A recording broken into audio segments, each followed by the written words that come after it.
Ito, baka sabihin nyo naman, tinakaw. Yan.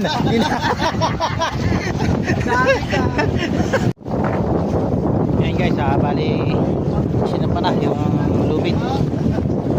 Sinap na pa. Possible. Kaya putol na talaga ito. Dito ang istro, no?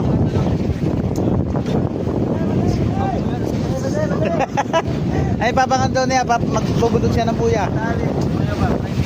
Private sa tabi. Wala pwedeng mamiwas, ano? Paul mo biwas yung kay Kitinga na private niya pa pala. Tinira. Yan pala kailangan eh. Tinira na kagad ang iba. Pinapalaking araw niya yung mga kuna. Kung paano? Pag maliit pa, tinira na.